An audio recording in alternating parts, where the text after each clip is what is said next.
Hello everyone, স্বাগতম সবাইকে। আজকে আমরা নতুন একটা টপিক শুরু করতে যাচ্ছি, সেটা হচ্ছে সরলরেখার ঢাল। তো এই যে সরলরেখার ঢাল, এটা আমরা অলরেডি ক্লাস 9-10-এ শিখে আসছি। মানে ঢাল ব্যাপারটা আমরা শিখে আসছি। আজকে জাস্ট আমরা একটু নতুন ভাবে শিখার চেষ্টা করব। তুমি জাস্ট একটু খেয়াল করো, আমি যদি একটা স্থানাঙ্ক ব্যবস্থা আঁকি, তুমি জাস্ট একটু খেয়াল করো, এই যে দেখছো এটা একটা স্থানাঙ্ক ব্যবস্থা। এখন তুমি একটু এইদিকে দেখো, আমি এখানে যদি একটা সরল রেখা আঁকি, সাপোজ ধরো আমার সরল রেখাটা হচ্ছে এখানে, দেখো এটা একটা সরল রেখা, ঠিক আছে। এন্ড তুমি দেখো আমি আরেকটা সরল রেখা আঁকতেছি, ধরো এটাও তো একটা সরল রেখা। আমি অন্য একটা সরল রেখা আঁকতে পারি, ধরো এইটা। আবার দেখো আমি আরেকটা সরল রেখা আঁকতে পারি, ধরো এরকম। এরকম আমি অসংখ্য সরল রেখা আঁকতে পারি। এখন তুমি কি বুঝতে পারতেছো যে সবগুলা সরল রেখা তাদের মধ্যে অবশ্যই কোনো না কোনো ডিফারেন্স আছে। সবগুলাই দেখতে খুব সরল মনে হচ্ছে, কিন্তু তাদের মধ্যে ডিফারেন্সটা কোথায়? ডিফারেন্সটা হচ্ছে দেখো, প্রথম যে রেখাটা এটা হচ্ছে দ্বিতীয় রেখাটা একটু খাড়া, দেখছো? তারপরেরটা দেখো আর একটু খাড়া, খেয়াল করছো? মানে একটা রেখা কতটুক খাড়া বা কতটুক হেলানো, এই জিনিসটা তুমি ঢালের মাধ্যমে মেজার করতে পারবা। তোমরা যারা মোটামুটি ঢাল শিখে আসছো, তোমরা তো জানো যে টেন থিটা মানে ঢাল মিন করে, জানো? বা থিটাটাই ঢাল মিন করে। তো সেই ক্ষেত্রে দেখো, মানে থিটার মান যত বেশি হবে সে তত বেশি খাড়া হবে, মানে ঢালটা তত বেশি হবে। তার মানে ঢাল, এটা আসলে কি মিন করে, এটা হচ্ছে একটা রেখা কতটুক হেলানো বা কতটুক খাড়া, এই জিনিসটা তুমি কম্পেয়ার করতে পারবা। আরেকটা জিনিস মনে রাখবা, সরল রেখা দেখো সবসময় একই দিকে চলতে থাকে, দেখছো? দিক পরিবর্তন করে না, খেয়াল করছো? তারা সবসময় একই দিকে চলে। এটার মানে কি জানো? এটার মানে হচ্ছে তার ঢালটা সবসময় সেম থাকে, ফিক্সড থাকে, কনস্ট্যান্ট একটা ভ্যালু হয়, কখনো চেঞ্জ হয় না, বুঝছো? তাহলে তুমি এটা মনে রাখতে পারবা, সরলরেখার ঢাল বা সরলরেখা এমন একটা চলার পথ যেখানে গতির দিক পরিবর্তন করে না, অথবা ঢালটা সবসময় কনস্ট্যান্ট থাকে।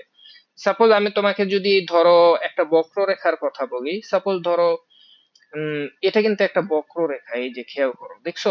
তুমি জাস্ট খেয়াল করো তো, এই বক্ররেখাটা কি হয়, সব সময় দিক পরিবর্তন করে, দেখছো? কখনো এইদিকে, কখনো এইদিকে, কখনো এইদিকে।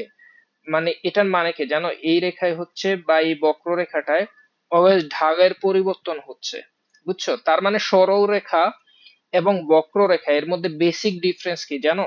সরল রেখা হচ্ছে গতির দিক বা চলার পথ সবসময় সেম থাকে, বা ঢালটা কনস্ট্যান্ট থাকে, ফিক্সড থাকে। আর বক্ররেখা হচ্ছে ঢাল সব সময় চেঞ্জ হয়। তাই এই জিনিসটা তুমি এখন জানলা। তো দেখো আমরা ডেফিনেশনটা যদি একটু দেখি, কোন সরল রেখা এক্স অক্ষের ধনাত্মক দিকের সাথে, দেখো এটা তো এক্স অ্যাক্সিস, তাই না? এর ধনাত্মক দিক অবশ্যই এই দিকে। হ্যাঁ, এর ধনাত্মক দিকের সাথে যে কোণ উৎপন্ন করে, দেখো এখানে একটা অ্যাঙ্গেল তৈরি হয়েছে, দেখছো? ধনাত্মক দিকের সাথে সেই অ্যাঙ্গেলটা নিলেই হবে না, সেই অ্যাঙ্গেলের ত্রিকোণমিতিক মানটা নিতে হবে, ট্যানজেন্ট মানটা নিতে হবে, বুঝছো? মানে ট্যান থিটা হিসাবে নিতে হবে। তো ট্যান থিটায় যে ভ্যালুটা আসবে সেই মানটাকেই হচ্ছে ঢাল বলা হবে, এবং সেই ঢালটাকে আমরা নর্মালি এম দ্বারা ডিনোট করি। তুমি জাস্ট একটু খেয়াল করো, এখানকার অ্যাঙ্গেলটা যদি থিটা হয়, তাহলে ঢাল হবে কি জানো? ঢাল আমরা এম দিয়ে ডিনোট করি, এম সমান হবে ট্যান থিটা, বুঝছো? জাস্ট ট্যান থিটার যে মানটা আসবে সেটাই ঢাল। তুমি জাস্ট একটু খেয়াল করো, থিটা যদি এটা না হয়ে ধরো এটা হইতো, মানে আর একটু বড় হইতো, সেই ক্ষেত্রে দেখো তুমি ট্যান থিটার মানও দেখবা একটু বেশি পাবা, বুঝছো? আর ট্যান থিটা এরকম স্পেশাল, সে হচ্ছে 0 থেকে 90 ডিগ্রি এর মাঝে, মানে 90 এর একটু আগে, মানে 90টা হবে না, 0 থেকে 90 এর মধ্যে সে ভ্যালু কিন্তু বাড়তে থাকে, বুঝছো? মানে থিটার মান বাড়লে তোমার ট্যান থিটার মানটাও নর্মালি বাড়তে থাকে, এটা স্পেশাল একটা থিটা, বুঝছো? তো তুমি জাস্ট একটু মনে রাখবা, ট্যান থিটাকে আমরা ঢাল বলি, ট্যান থিটার মানটা।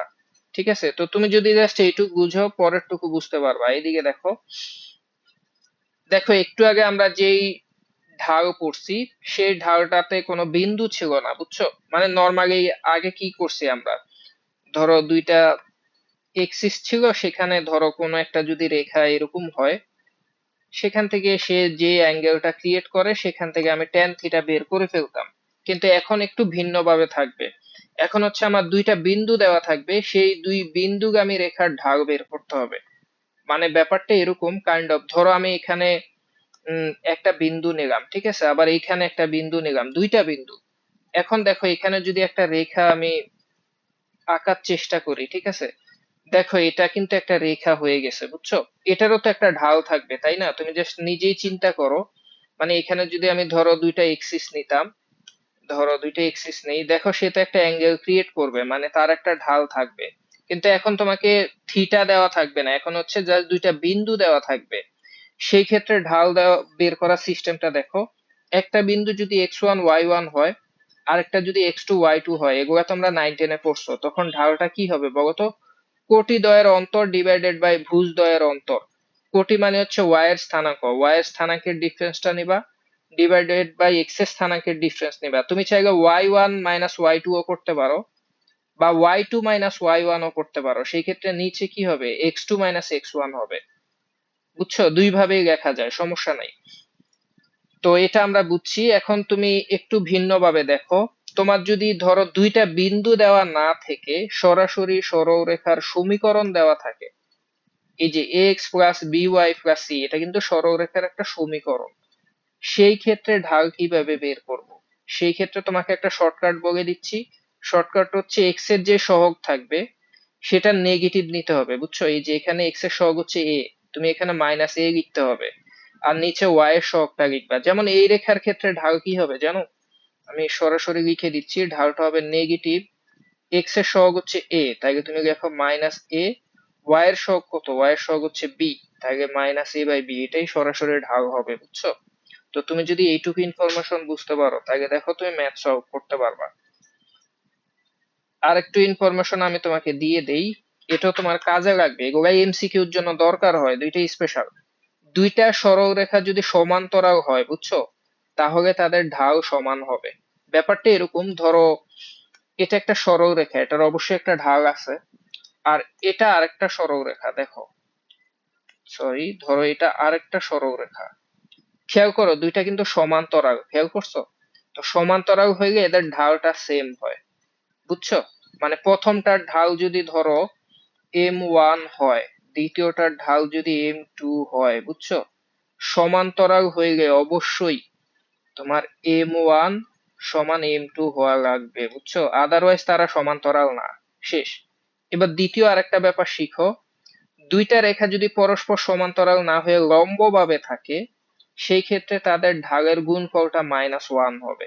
ব্যাপারটা এরকম, ধরো একটা সরলরেখা হচ্ছে এইটা, বুঝছো? একটা সরলরেখা আমি মনে করো এইটা নিলাম, আরেকটা সরলরেখা মনে করো এইটা নিলাম। তুমি জাস্ট খেয়াল করো, এরা কিন্তু লম্বভাবে আছে, দেখছো? 90 ডিগ্রি অ্যাঙ্গেল তৈরি করছে। তো এরা যে 90 ডিগ্রি অ্যাঙ্গেল তৈরি করছে বা লম্বভাবে আছে, সেই ক্ষেত্রে এদের ধরো একটা ঢাল আমি নিলাম হচ্ছে m1, অন্যটার ঢাল আমি ধরো নিলাম m2। হ্যাঁ, সেই ক্ষেত্রে তাদের কি হবে জানো? আমি যদি গুণ করি ঢাল দুইটা m1 ইন্টু m2, ঢাল দুইটা যদি গুণ করি, গুণফল অবশ্যই -1 হবে, আদারওয়াইজ তারা লম্বভাবে থাকবে না, বুঝছো? যদি লম্বভাবে থাকে ঢালের গুণফল -1 হবে। তুমি যদি এই দুইটা ইনফরমেশন জানো, এগুলা কিন্তু অ্যাডমিশন অনেক বেশি আসে, অবশ্যই তোমার বোর্ড এক্সামও আসবে। তুমি জাস্ট এখনই দেখবা, এই যে খেয়াল করো, থাকবে এখনই। দেখো একটু আগে যে আমি বললাম x plus b y plus c ফরম্যাটে যখন থাকবে, তখন সরলরেখার ঢাল কি হবে? তোমাকে একটু আগে তো আমি শর্টকাট শিখাইলাম, শর্টকাটে আমি জানি ঢাল সমান কি হবে বলতো? ঢাল সমান হচ্ছে, ধরো এক্স এর সহগ হচ্ছে 6 এবং সেটা নেগেটিভ নিতে হয়, তাহলে -6 নিবা। আর নিচে কি করতে হয়? ওয়াই এর সহগ দিয়ে ভাগ করতে হয়, ওয়াই এর সহগ হচ্ছে 5, তাহলে লেখো -6/5, এটাই ঢাল। মানে সরাসরি অ্যান্সার কোনটা হবে? সরাসরি অ্যান্সার এটা হবে। আর তুমি যদি একটু অন্যভাবে করতে চাও সেটাও করতে পারবা। ধরো এই সরলরেখাটা তোমার এইভাবে আছে, 6x plus 5y plus 25 equal to 0, এই সরলরেখাটা এইভাবে আছে। আমরা কিন্তু যদি সরাসরি এটাকে এই ফরম্যাটে নিতে পারি যে y equal to m x plus c, এই ফরম্যাটে নিতে পারলে আমরা জানি ঢালটা সরাসরি এম পাওয়া যায়, বুঝছো? তা আমি জাস্ট ফার্স্টে এই পাশে কি রাখতে হবে? শুধু y রাখতে হবে। সেই ক্ষেত্রে আমি ধরো এক্স গুলা ওই পাশে নিয়ে যাই, তাহলে এখানে 5y টা থাকবে, এই পাশে সব চলে যাবে, তাহলে এই পাশে -6x হবে, 25 এই পাশে এসে -25 হবে। এখন তুমি তো জানো যে এই পাশে শুধু y থাকতে হয়, তাহলে 5 দিয়ে ভাগ করে দাও যেন শুধু y থাকে। 5 দিয়ে ভাগ করলে এই পাশে শুধু y থাকবে, এই পাশে 5 দিয়ে ভাগ করলে 6/5 ইন্টু এক্স, এখানে 5 দিয়ে ভাগ করলে কি হবে, মাইনাস 25 কে 5 দিয়ে ভাগ করলে 5 হবে। তাহলে দেখো এটা কিন্তু y equal to m x minus c বা প্লাস সি এই ফরম্যাটে চলে আসছে। তো এটার সাথে কম্পেয়ার করে দেখো এম এর মান কত আসে, -6/5। দেখো এইভাবে করলে অ্যান্সার আসবে। তো এইটুক আমরা আশা করি বুঝছি। তুমি পরের কোশ্চেনটা দেখো, জাস্ট খেয়াল করো, মজার কোশ্চেন, এগুলা তোমার অ্যাডমিশনও আসে। দেখো দুইটা সরলরেখা দিয়ে দিছে, দেখছো?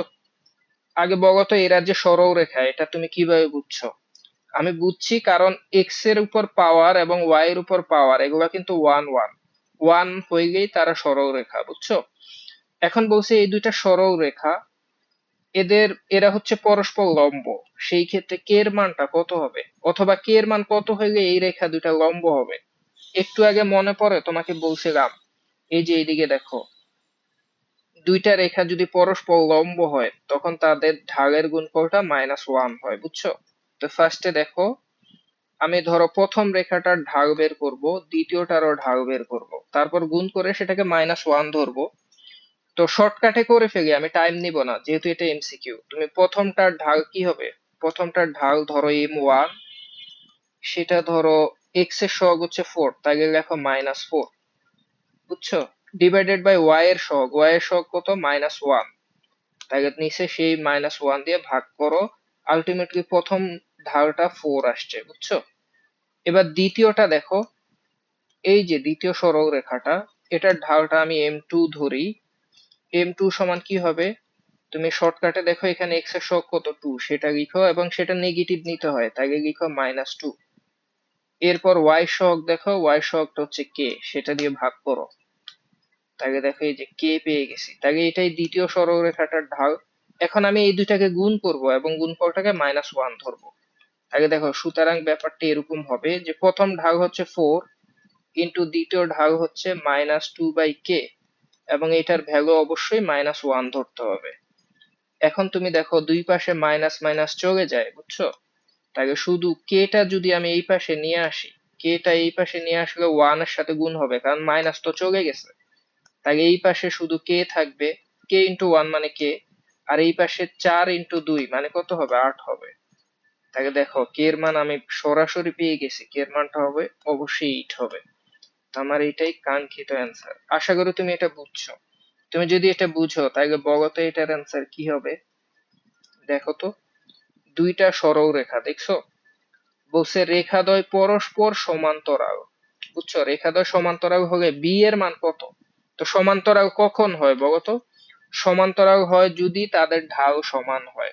তো সেই ক্ষেত্রে দেখো আমি প্রথমটার ঢাল বের করে ফেলি, m1 হচ্ছে তোমার ঢালটা কি হবে, এক্স এর সহগ হচ্ছে 8, তাকে তোমাকে লিখতে হবে -8 ডিভাইডেড বাই ওয়াই এর সহগ হচ্ছে -b, সেটাই লিখো -b। আলটিমেটলি মাইনাস মাইনাস কাইটা প্রথম ঢালটা 8/b হবে। দ্বিতীয় ঢালটা দেখো, দ্বিতীয় ঢালটাকে আমি m2 ধরে নিচ্ছি, বুঝছো? তো সেই ঢালটা আমি শর্টকাটে বের করি। শর্টকাটে x এর সহগ হচ্ছে 4, তাহলে তুমি লেখো -4। y এর সহগ কত, y এর সহগ হচ্ছে 3, তাহলে তুমি লেখো ডিভাইডেড বাই 3।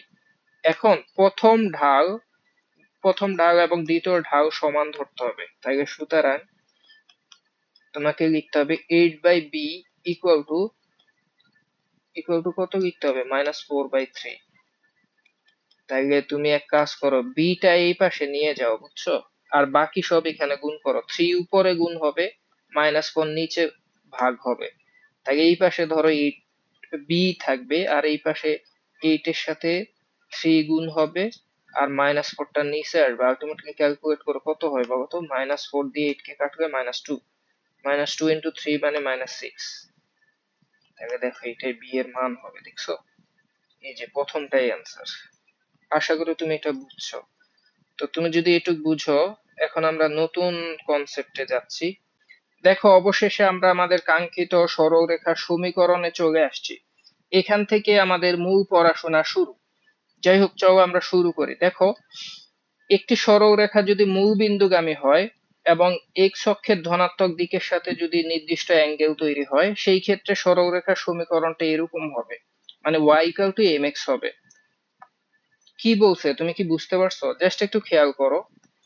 তেমন জটিল কিছু না, তোমার সরলরেখাটা অবশ্য মূল বিন্দুগামী হবে, মানে 0 0 বিন্দু দিয়ে যাবে, বুঝছো? তো এরকম যদি একটা সরলরেখা হয়, সেটা আমি ধরো এরকম লিখলাম, এই যে এটাই মূল বিন্দুগামী সরলরেখা, তাই না? এই যে খেয়াল করো, হ্যাঁ মূলবিন্দুগামী হইছে। তো যখনই সে মূলবিন্দু দিয়ে যাবে এবং তার একটা অ্যাঙ্গেল দেওয়া থাকবে, এই যে নির্দিষ্ট অ্যাঙ্গেল ক্রিয়েট করবে থিটা, তো সেখান থেকে তুমি ধরো ঢাল বের করে ফেলতে পারবা, মানে ঢাল হচ্ছে এম সমান তখন কি হবে, ট্যান থিটা হবে। তো তোমাকে হচ্ছে অ্যাঙ্গেলটা যদি দেওয়া থাকে তুমি ঢাল পেয়ে যাবা। আর তোমার সেটা যদি মূলবিন্দু দিয়ে যায়, তখন তোমার সরলরেখার সমীকরণটা হবে straight y equal two mx হবে, আর কিছুই হবে না, বুঝছো? y ইকুয়াল টু mx, যদি এটুক বুঝতে পারো তুমি এটা অ্যাপ্লিকেশন দেখবা। তুমি পরের কোশ্চেনটা দেখো, মানে পরের টপিকটা দেখো। এখন দেখো সে হচ্ছে মূল বিন্দু দিয়ে যাবে না, বরং সে ওয়াই অক্ষ থেকে নির্দিষ্ট অংশ ছেদ করবে এবং এক্স অক্ষের ধনাত্মক দিকে একটা নির্দিষ্ট অ্যাঙ্গেল তৈরি করবে। মানে আগের মতো অ্যাঙ্গেল থাকবে, কিন্তু এখন সে মূল বিন্দু দিয়ে যাবে না, ব্যাপারটা এরকম। তুমি জাস্ট একটু খেয়াল করো, এই যে দেখো আমি যদি এমন একটা সরলরেখা নেই, সাপোজ সাপোজ এইটা নিলাম। তুমি একটু মজার বিষয় দেখো তো, এ কিন্তু মূলবিন্দু দিয়ে যায় না, অন্য কোথাও দিয়ে গেছে, তাই না? তো অন্য কোথাও দিয়ে যখনই যাবে, দেখো সে কিন্তু ওয়াই অক্ষে একটা নির্দিষ্ট পরিমাণ ছেদ করছে, দেখছো? নির্দিষ্ট পরিমাণ উপরে আছে। তা আমি এই পরিমাণটাকে সি পরিমাণ ধরে নেব, বুঝছো? আমি এটাকে ধরলাম যে সি পরিমাণ, বুঝছো? সেই ক্ষেত্রে এই বিন্দুটা কত হবে বলতে পারবা? যারা একটু চালাক তারা জানো এই বিন্দুটা অবশ্যই 0, সি হবে, বুঝছো? তো মানে এই টাইপের যদি উপরে সি পরিমাণ কাট করে, তখন তোমার রেখাটা হবে y equal to m x plus c. M এর পরিচয় কি বলতো? এম এর পরিচয় হচ্ছে ঢালটা, মানে ট্যান থিটাটা, এটা তোমার দেওয়া থাকবে, বুঝছো? তাকে দেখো এখন রেখাটা হয়ে গেছে y equal to m x plus c, শেষ, মানে একটু উপরে উঠে গেছে। মানে সেটা সি এর ভ্যালুর উপর ডিপেন্ড করে, সি যদি পজিটিভ হয় উপরের দিকে উঠবে। আমি তোমাকে এখান থেকেই অন্যগুলো দেখায় দিতে পারি, তুমি জাস্ট একটু খেয়াল করো তো। এটা তো এরকমও হতে পারে, তাই না? সাপোজ ধরো আমি অন্য একটা অ্যাক্সিস আঁকতেছি, ধরো এই অ্যাক্সিস দুইটা, হ্যাঁ। এখন যদি তোমার রেখাটা এইভাবে যায়, সাপোজ ধরো উম এই দিকে গেল, আর একটু বড় করে ওয়েট,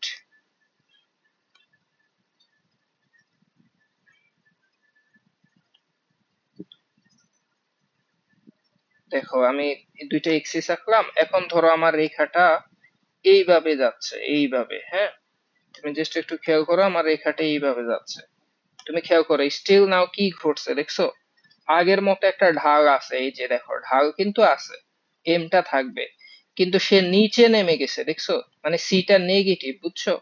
মানে এইদিকে সিটা হয়তো মাইনাস সি মনে করবা, সবই হয়তো সেম থাকবে, তখন রেখাটা ভিন্ন হয়ে যাবে, তখন রেখা হবে ওয়াই ইকুয়াল টু ধরো এম এক্স মাইনাস সি হয়ে যাবে, বুঝছো?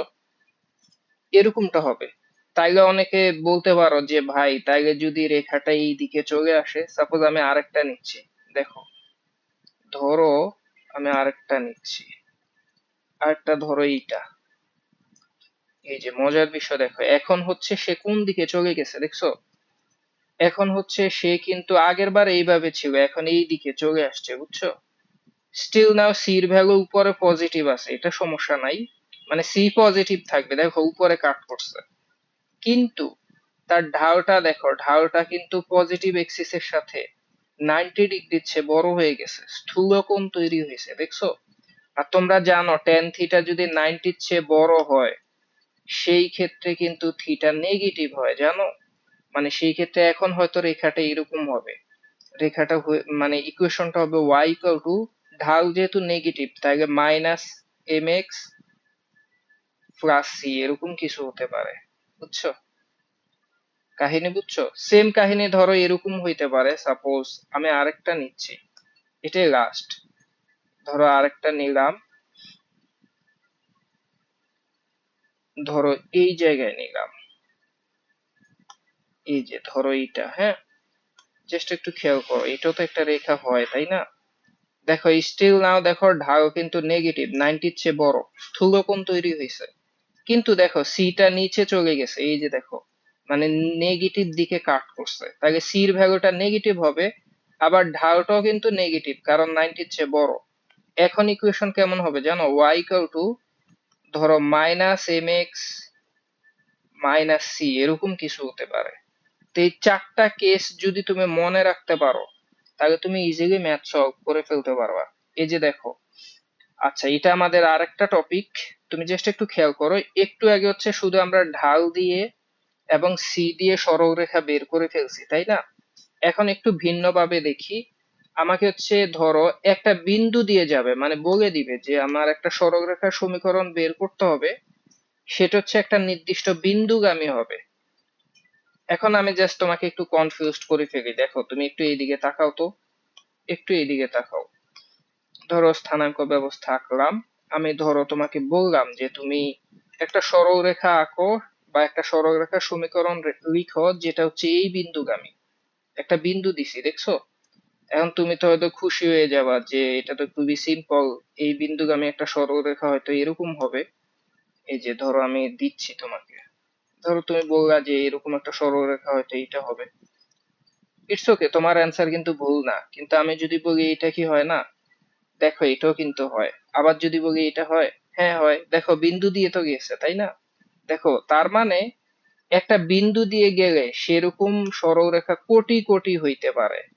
তাহলে অ্যাকচুয়ালি সরলরেখার সমীকরণ আমি কিভাবে পাবো? মানে আসলে শুধু একটা বিন্দু দেওয়া থাকলে সরলরেখার সমীকরণ বের করা সম্ভব না, কারণ এখানে কোটি কোটি হয়ে যাচ্ছে। সেই ক্ষেত্রে আমাকে আরেকটা ইনফরমেশন দিতে হবে, মানে ঢাল দেওয়া থাকতে হবে। তার মানে যখন তোমাকে এক বিন্দুগামী সরলরেখা বের করতে বলবে, পাশাপাশি তোমাকে ঢালটাও দিয়ে দিতে হবে, বুঝছো? যখন তোমাকে একটা বিন্দু দিবে এবং একটা ঢাল দিয়ে দিবে, ধরো ঢাল বলবো যে 30 ডিগ্রি, তখন দেখো এইভাবে ধরো আমি 30 একটা অ্যাঙ্গেল করি, এটা হচ্ছে 30, বুঝছো? সাপোজ ধরো আমি অ্যাঙ্গেল নিলাম, এইটুক হচ্ছে 30। দেখো আমি এইটা দিয়ে খুব সুন্দর মতো একটা সরলরেখা আঁকতে পারবো, বিন্দু দিয়েও যাবে। দেখো সেটা অবশ্যই ধরো এরকম হয়ে যেতে পারে। এই যে দেখো, দেখছো? মানে 30 ডিগ্রি অ্যাঙ্গেলও ক্রিয়েট হয়েছে, এই যে এটাই 30 ডিগ্রি অ্যাঙ্গেল। আবার দেখো সে বিন্দু দিয়েও গেছে, এই যে বিন্দু দিয়ে গেছে, দেখছো? তো এই ক্ষেত্রে সরলরেখার সমীকরণটা কি হবে জানো? সমীকরণটা হবে এরকম, আমি লিখে দিচ্ছি। একটা ওয়াই হবে মাইনাস, এখানে যে ওয়াই ওয়ানটা আছে সেটা বিয়োগ করবা, ইকুয়াল টু এম। এম কি? এম হচ্ছে ঢাল, into x minus x one করবা, এখানে এক্স ওয়ান আছে। জাস্ট এটা যদি করো তুমি ইকুয়েশন পেয়ে যাবে। এটাই এক বিন্দুগামী সরলরেখার সমীকরণ। তো অনেক বেসিক পড়লাম, এখন আমাদের ম্যাথ করতে হবে। এই যে দেখো ম্যাথ খুবই সিম্পল। দেখো একটা সরলরেখা দিয়ে দিছে, দিয়ে বলছে এক্স অক্ষের ধনাত্মক দিকের সাথে কত ডিগ্রি কোণ তৈরি করে। মানে দেখো আগে আমার হয়তো কোণ দেওয়া থাকতো, সরলরেখা জানতে চাইতো। এখন হচ্ছে সরলরেখা দিয়ে অ্যাঙ্গেল জানতে চাইছে, ঢাল জানতে চায় না, কিন্তু অ্যাঙ্গেল জানতে চাইছে। তো এটা আমি খুব, দেখো একটা স্পেশালি সলভ করে ফেলি। তুমি জাস্ট একটু খেয়াল করো তো, রেখাটা হচ্ছে এরকম, x plus y plus three সমান কত? 0, তাই না?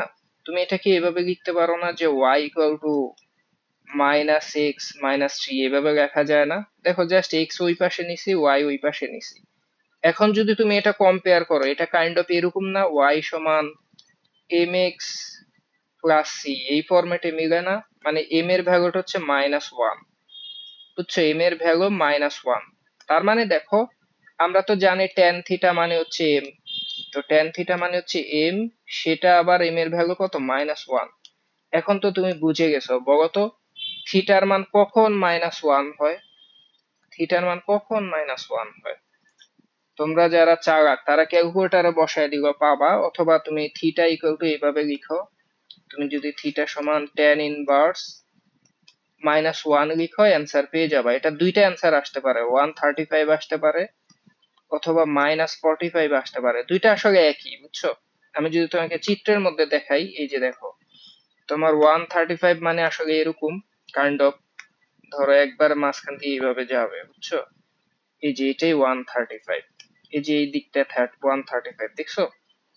এক্স অক্ষের ধনাত্মক দিকের সাথে, এটা হচ্ছে এক্স অক্ষের ধনাত্মক দিক, তার সাথে 135। আবার এই দিক থেকে চিন্তা করো, এটাই -45, তাই না?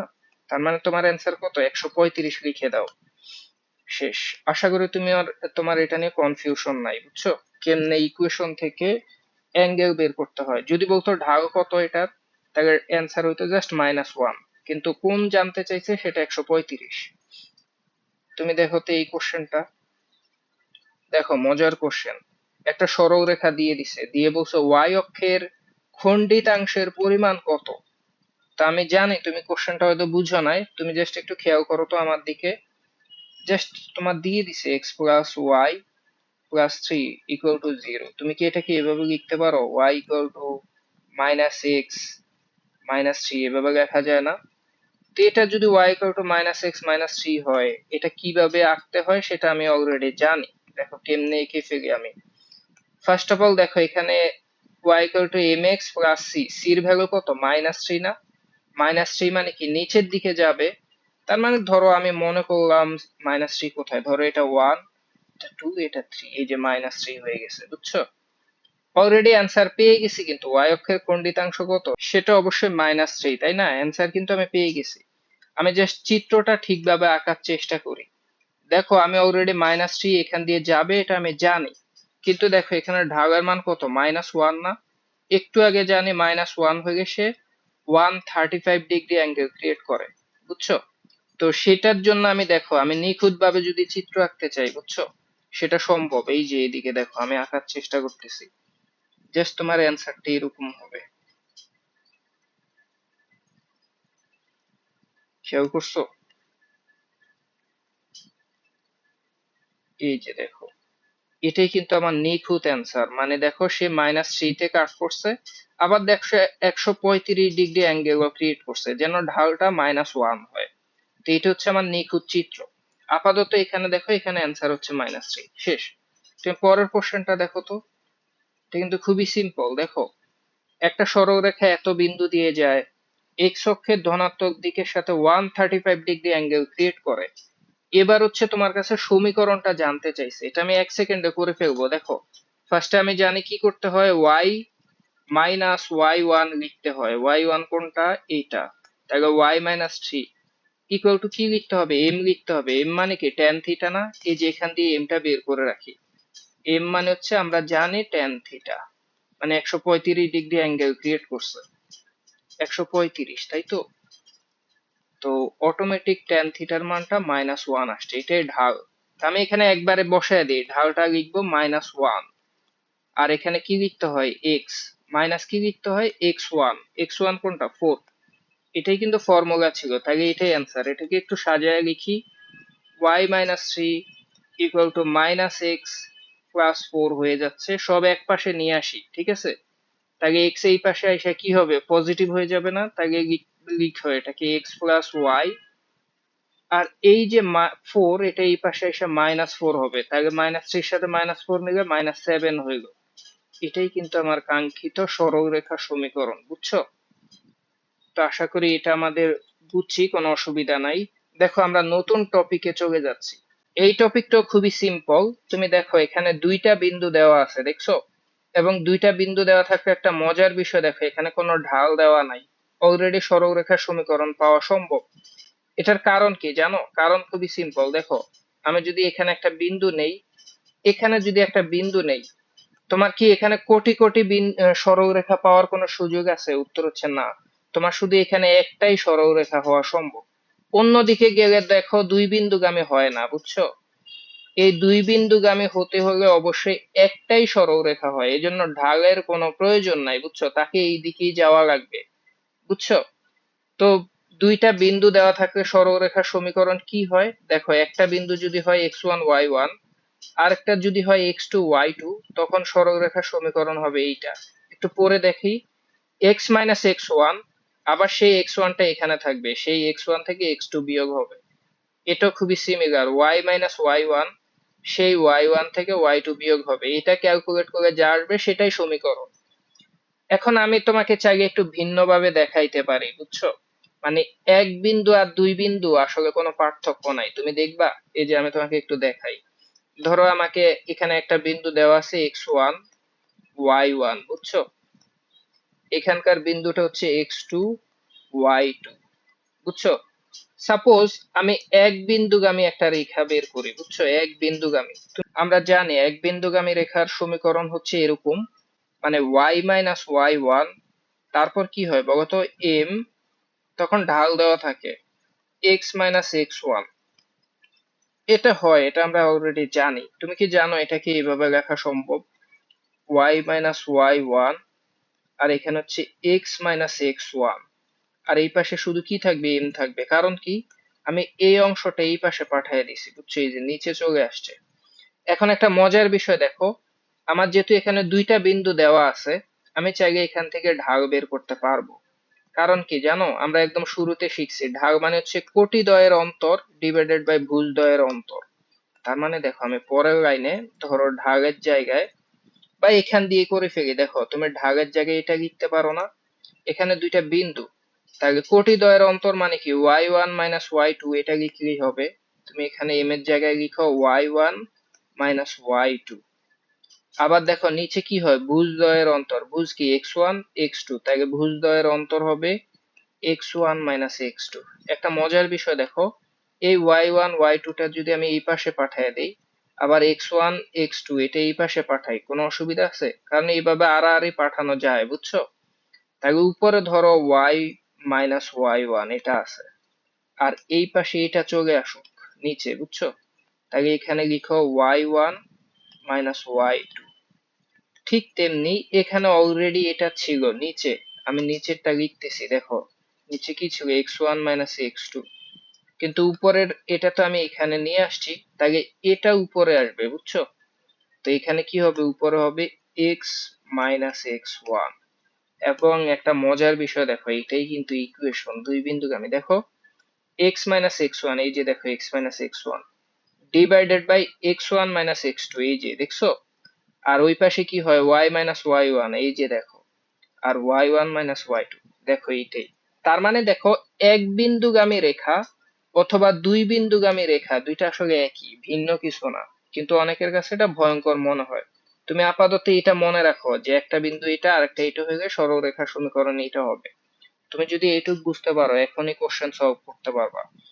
এই যে কোশ্চেনটার দিকে তাকাও, দুইটা বিন্দু দেওয়া আছে, সরলরেখার সমীকরণ বের করতে বলছে, আমি এটা এক লাইনে করে ফেলবো।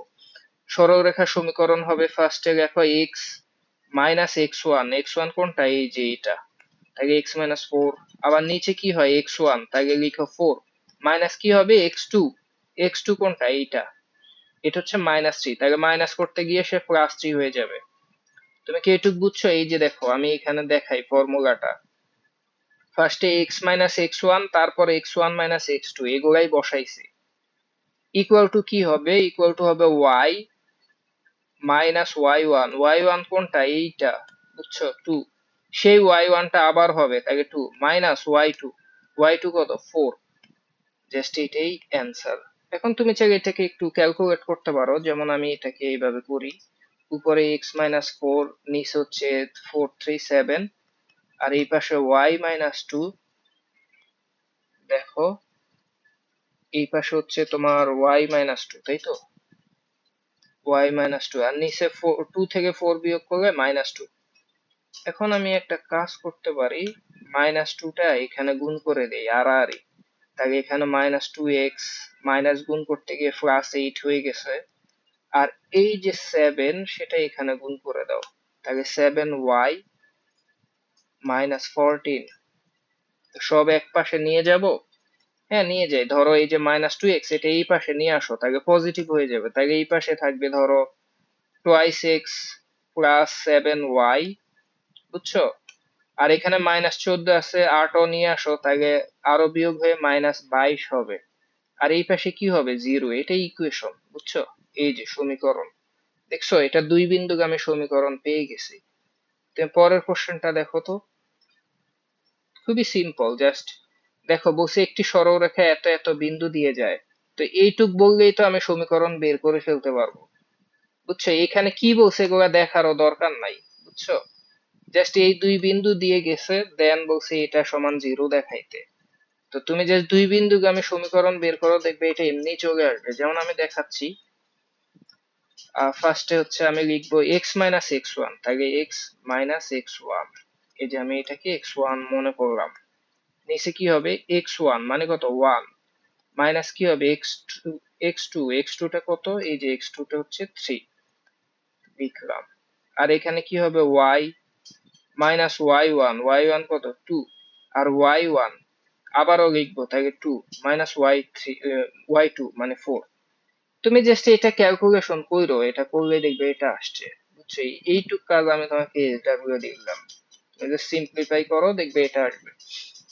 পরের কোশ্চেনটা দেখো তো, পরের কোশ্চেন কি আর আছে? ও আচ্ছা, পরে আর কোনো কোশ্চেন নাই, এটাই ওই কোশ্চেন। তাহলে আমাদের আজকের দিনে এটাই শেষ কোশ্চেন, আমরা সলভ করে ফেলছি। দেখা হবে পরের ক্লাসে, আরো সুন্দর সুন্দর ম্যাথ নিয়ে থাকবো। তো সবাই সুস্থ থাকো, ভালো থাকো, আল্লাহ হাফেজ।